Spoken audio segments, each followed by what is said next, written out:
Hello friends. इस file के अंदर अपन कॉन्स्टिट्यूशन का एक बेसिक जो फ्रेमवर्क है, मतलब जिस हिसाब से ये डिजाइन है वो फ्रेमवर्क अपन जैसे देखते हैं, ढांचा इसका मेन में, ठीक है ना। तो सबसे पहले क्या है, जैसे जो कॉन्स्टिट्यूशन है ये भाग मतलब या भाग को अपन इंग्लिश में बोलेंगे पार्ट्स में, ये डिवाइडेड है मतलब भागों में। जैसे अपन बुक में देखते हैं चैप्टर होते हैं, जैसे कोई भी बुक आप खोलो तो उसमें चैप्टर अपने को मिलेंगे। तो ऐसे जो कॉन्स्टिट्यूशन जिनमें डिवाइडेड है, जिन चैप्टर्स में, उन चैप्टर्स को अपन बोलते हैं भाग, पार्ट्स, ठीक है।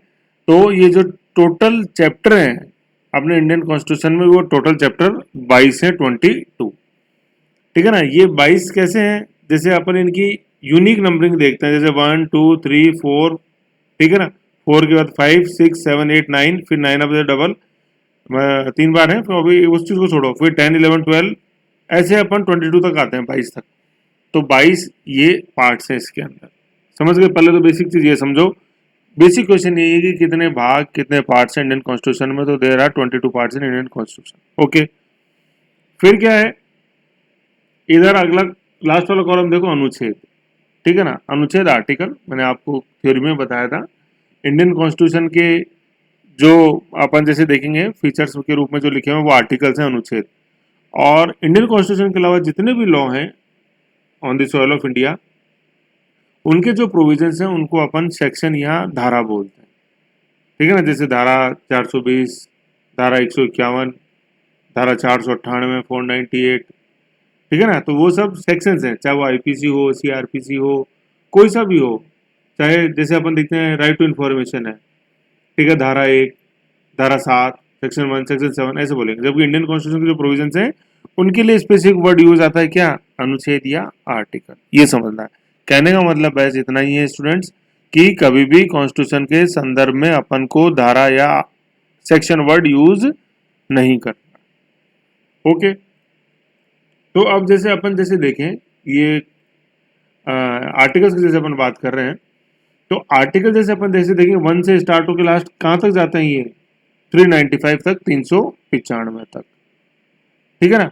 तो टोटल पार्ट्स है 22, और इन 22 भागों के अंदर क्या है, 395 आर्टिकल है, ठीक है। तो समझने का मतलब है कि ये 22 पार्ट जो है ये 395 आर्टिकल्स को अपने अंदर समाये हुए हैं। तो अब ये समाये हुए कैसे हैं, ये देखो कि जैसे पार्ट 1 है, ठीक है, उसके अंदर आर्टिकल 1 to 4 है। पार्ट 2 है, उसके अंदर आर्टिकल 5 to 11 है। समझ लो, ऐसे ये सभी पार्ट्स के अंदर टोटल जो आर्टिकल्स बनेंगे, सब पार्ट्स 22 पार्ट्स को जोड़ के दे आर 395 आर्टिकल। बेसिक चीज तो ये। अब देखो एक चीज मैं आपको बता रहा था, जैसे पार्ट्स की संख्या 22 अपन जैसे देखें, तो इसमें जैसे आप देखो भाग 4, देखो 4 और 4 के, ठीक है, तो ये डुप्लीकेट है, लेकिन अपने 4 एक ही बार गिना है। फिर 9, 9 के 3 अपन जैसे देखते हैं, 9 9 कै 9 कै। भाग 14 जैसे जो है, तो 14 के अपन 14 एक देखते हैं और 14 कै देखते हैं, ठीक है ना। तो ये 3 ऐसे हैं, मतलब 4 9 और 14, जिसके अपन को 2 वर्जन मिलते हैं, मतलब बेसिक नंबर और बेसिक नंबर के आगे फिर अपन को सब पार्ट और इस नाम से मिलते हैं। समझ लो। तो ऐसे करके जैसे अपन जैसे यूनिक देखते हैं इनकी संख्या, तो अपन को 22 आती है, ठीक है। कई बुक्स में जैसे आपको आर्टिकल्स की संख्या 395 से ज्यादा मिल सकती है, ठीक है। तो उसमें क्या है, जैसे जो सब आर्टिकल्स है ना, जैसे आर्टिकल 19, फिर 19(1), 19(2), उन सबको जैसे अपन सब आर्टिकल्स को जोड़ देते हैं, तो ये 395 से ज्यादा संख्या क्रॉस होती है। लेकिन अपन को बस ये मेजर मेजर जो आर्टिकल्स हैं उनको ध्यान रखना, 395, और जो पार्ट्स हैं दे आर 22, ठीक है। तो अब देखो यहाँ पे सारे पार्ट्स बताने का कोई सेंस नहीं बनेगा, अपन एक एक पार्ट को जैसे देखेंगे और फिर आप इस टेबल को समझ पाओगे। तो अभी जो भी अपन मैं शुरू में मैं आपको बता दूं इस पार्ट में ये ऐसे ऐसे, तो मजा नहीं आएगा। एक एक पार्ट चलते जाएंगे, हर पार्ट पढ़ने से पहले मैं आपको ये टेबल दिखाऊंगा, then you will get to know how this part is या how this table is related to the concerning topic. समझ रहे हो ना। जैसे पार्ट 1 अभी अपन पढ़ेंगे, तो उसमें आएगा भाग 1 जो है वो संघ और उसका राज्य क्षेत्र, यूनियन एंड टेरिटरी से रिलेटेड है, उसमें अपन आर्टिकल 1 to 4 पढ़ेंगे। हर पार्ट के अंदर अपन उसके आर्टिकल्स, एक एक आर्टिकल देखेंगे कि इस आर्टिकल का मर्म क्या है, और फिर जो भी उससे थ्योरी रिलेटेड है वो इजी लैंग्वेज में समझने की कोशिश करेंगे। ओके, तो ये 22 भाग 395 अनुच्छेद, ठीक है। फिर ये जैसे टेबल आप जैसे देख रहे हो, तो ये टेबल जैसा आप देख रहे हो, तो ये मेरी खुद की कंपाइल की हुई टेबल है, ठीक है। तो इसमें क्या है, ये माइक्रो के रूप में सभी आर्टिकल्स लिखे हुए हैं। जैसे आप जो येलो में लाइन देख रहे हो, यहाँ से डिवाइड हो रही है, नया नया भाग चालू होता है, जैसे भाग 1, भाग 2, भाग 1 में आर्टिकल 1 से 4, भाग 2 में 5 से 11, फिर जैसे अपन भाग 3 मौलिक अधिकार जैसे देखते हैं, तो भाग 3 में अनुच्छेद 12 से लेकर 35 तक है, फिर भाग 4, ऐसे। तो ये माइक्रो के रूप में है। तो इसको जैसे जैसे अपन आर्टिकल में आपको थ्योरी में बता दूंगा, फिर आप इसको जैसे बार बार रिपीट करो, रिवीजन इस टेबल से ही होएगा, रिवीजन नोट से नहीं होगा, मैं आपको बता देता हूँ।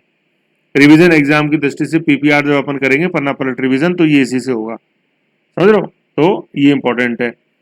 अभी आर्टिकल्स को डिस्कस नहीं करेंगे, पर्टिकुलर चैप्टर में करेंगे, तब ये समझ में आएगी। अब आप देखो, जैसे ये आधा नए लिखा हुआ है ना, तो आप यूँ कंफ्यूज मत हो कि सर को क्या नींद आ गई थी क्या, नए लिखते थे आधा ही आया। ये जब पढ़ेंगे ना तब समझ में आएगा क्या ये नए क्या है, ये जेएच क्या है, सब समझोगे। ये बिल्कुल शॉर्ट में लिखा हुआ है। अब जैसे ये देखो, आ रहा है समझ में कुछ भी? वो वैक है, ये क्या है सर, पीओटीपी, देखेंगे एक बार, सुन लोगे समझ लोगे ना, फिर बड़ा मजा आएगा आपको ये पढ़ने में। यही तरीका है बस पढ़ने का। तो ये माइक्रो की टेबल ये पूरी चलेगी अपने, थोड़ा सा ये डिवाइड हो गया, इसको ऊपर जोड़ लेना आप, है ना, ये दोनों। फिर ये सारे आर्टिकल्स हैं पूरे माइक्रो के रूप में लिखे हुए, ये 395 तक है लास्ट में, ये ये यहाँ, और फिर ये लास्ट भाग 20, ठीक है ना, ये 395 यहाँ आ गया भाग 22। ओके, ऐसे हैं। तो टेबल आपको समझ में आ जाएगी पढ़ने के बाद, जब थ्योरी पढ़ लेंगे। फिर ये अनुसूचियां हैं। तो अनुसूचियां क्या, शेड्यूल्स होते हैं।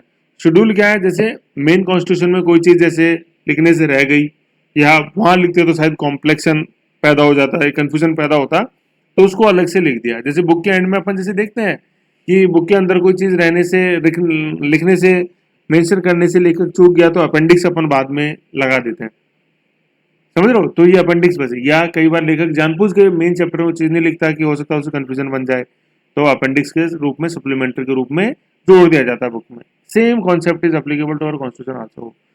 जो कुछ लगा कि अपन बाद में अलग से होना चाहिए, वो अनुसूची शेड्यूल्स के हिसाब से वो सारा लिखा हुआ है, शेड्यूल, ठीक है। तो ऐसे जैसे अपने 22 भाग है इंडियन कॉन्स्टिट्यूशन में, ऐसे टोटल अनुसूचियां शेड्यूल्स कितने हैं? ये 12 अनुसूचियां इंडियन कॉन्स्टिट्यूशन में है, ठीक है। ये भी अभिन्न अंग है इंडियन कॉन्स्टिट्यूशन का, ठीक है। ये 1 से 12 तक गिनती इनके अंदर जाती है, इनके अंदर रिपीटेशन नहीं है। जैसे अपन ने देखा था ना, 4 का 4 और 4 का, ऐसे किसी भी अनुसूची का नंबर रिपीट नहीं है, 12 के 12 ये यूनिक है, ओके। फिर इनमें भी जैसे संबंधित इनका जो विषय है, ये जब अपन संबंधित जब अपन पढ़ेंगे तो आपको समझ में आएगा। जैसे भाग ए के अंदर राज्य और संघ राज्य क्षेत्र है, मतलब वर्तमान के अंदर 28 राज्य और 8 यूनियन टेरिटरीज केंद्र शासित प्रदेश भारत में है, ये अनुसूची 1 में लिखा हुआ है, ठीक है। तो ये 28 राज्य और 8 केंद्र शासित प्रदेश, ये आज की तारीख की स्थिति है 13 जून 2020, समझ लो ना, क्योंकि जैसे अभी जम्मू कश्मीर राज्य विलोपित हुआ है, ठीक है, और वो 2 केंद्र शासित प्रदेश बन गए, जम्मू एंड कश्मीर एक और लद्दाख एक।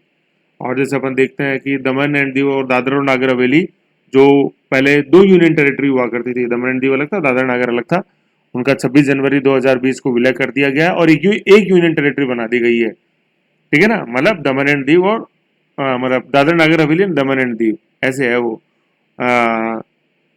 DNH DD, दमन मतलब दादर एंड नागर, DNH और DD, DNH DD बोलते हैं उसको हिंदी, मतलब शॉर्ट में DNH DD। पहले दादर और नागर हवेली आता है, हवेली पहले, और उसकी जो राजधानी है वो क्या है, आप बताओ। मतलब जो कंबाइंड किया ना इस यूनियन टेरिटरी को, उस कंबाइंड यूनियन टेरिटरी की राजधानी क्या है? आप देख के बताना चाहोगे, मैं बताऊं? दमन है वो, परेशान मत हो, है ना। दमन यूनिफाइड यूनियन टेरिटरी की जो राजधानी वो दमन है, और 26 जनवरी मतलब 26/1/2020 को ये अमेंडमेंट हुआ है। मतलब कॉन्स्टिट्यूशन अमेंडमेंट नहीं हुआ है, अभी अपन देखेंगे, कॉन्स्टिट्यूशन अमेंडमेंट की जरूरत नहीं पड़ती नया राज्य बनाने में, क्या सिंपल एक लॉ के थ्रू हो जाता है। जम्मू कश्मीर भी जैसे अपन ने विलोपित किया राज्य, तो कोई संविधान संशोधन नहीं किया है। दोनों यूनियन टेरिटरी को मिलाया तो कोई संविधान संशोधन नहीं किया, जरूरत नहीं पड़ती, साधारण बहुमत से हो जाता काम, ऐसे, ठीक है। तो ये ऐसे ऐसे अपन देखें, जैसे दूसरी अनुसूची के अंदर वेतन भत्ते और पेंशन है, तो जैसे 2 वेतन, ठीक है ना, तो ये इसमें भाग कैसे लेके है, मतलब A to E आएंगे, ये बड़ा इंपॉर्टेंट ये सेगमेंट है। सबके वेतन भत्ते यहाँ नहीं है, क्वेश्चन ये आता है कि किस किस के वर्णित हैं द्वितीय अनुसूची में, तो ये अपन देखेंगे किस किस के। फिर शपथ का वर्णन है, तो शपथ सारी नहीं है मेन, है ना, सभी की नहीं है, सभी संवैधानिक पदों की शपथ नहीं है, कुछ कुछ की है यहाँ, ऐसे अपन जैसे इनको आएंगे तब मैं आपको समय समय पे इन अनुसूचियों को अपन वर्णन करेंगे, अब यहाँ डिटेल में नहीं है, बेसिक चीज़ है ये चीज़ है। ठीक है, तो अब अपन आगे बढ़ते हैं पार्ट वाइज। ओके।